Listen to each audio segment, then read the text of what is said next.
আসসালামু আলাইকুম এভরিওয়ান। আজকে আমি বানিয়ে দেখাবো দোকানের মতো পারফেক্ট কেক রেসিপি। আপনারা সহজে বানিয়ে ফেলতে পারবেন মজাদার কেক।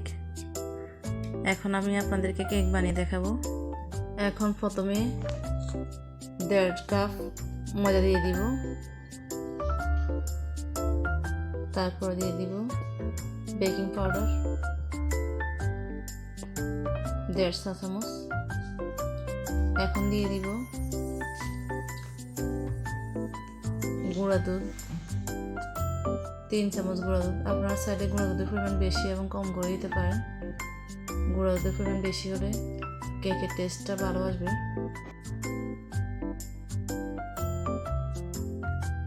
এখন সমস্ত উপকরণ ভালো করে ছেলে নিব।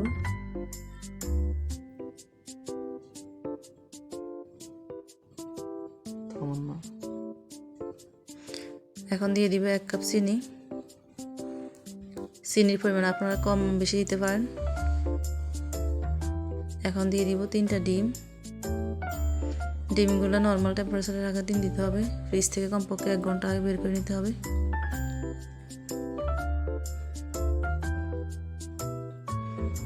এখন ডিম আর চিনি ভালো করে মিশিয়ে নিব।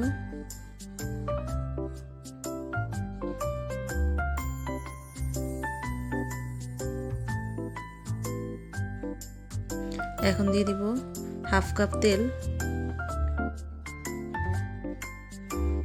এখন ভালো করে মিশিয়ে নিব। এখন শুকনো উপকরণগুলো অল্প অল্প করে মিশিয়ে নিব। সবগুলো উপকরণ একসাথে দেওয়া যাবে না,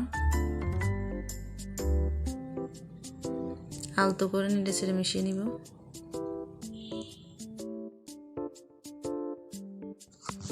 এখন দিয়ে দিব দুধ। আপনারা চাইলে দুধের পরিবর্তে পানি ব্যবহার করতে পারেন। এখন দিয়ে দিব সামান্য পরিমাণে লবণ। ভালো করে মিশিয়ে নিব। এখন একটা মোল্ডের মধ্যে তেল ব্রাশ করে নিয়েছি, আর লেখার যে কাগজ আছে ওই কাগজটা আমি ব্যবহার করব। নর্মালি কাগজ দিয়ে সুন্দর করে বানানো যায় কেক। বেটারের ঘনত্ব দেখিয়ে দিয়েছি। বেটারটা উপর থেকে ঢালবেন যাতে কোনো প্রকার এয়ার বাবলস না থাকে। এতে একটা হাঁড়ি ভালো করে হিট করে গরম করে নিয়েছি। 5 মিনিট গরম করার পরে এখন কেকের মোল্ডটা বসিয়ে দিয়েছি। এখন ঢাকনা দিয়ে বসিয়ে দিব ভালো করে। এই তো 40 মিনিট পর ফিরে এসেছি, আমার কেকটা হয়ে গেছে। এখন কেকটা কেটে দেখিয়ে দিব। কেকটা অনেক সফট এবং নরম হয়েছে। কালারটাও মাশাআল্লাহ অনেক সুন্দর হয়েছে।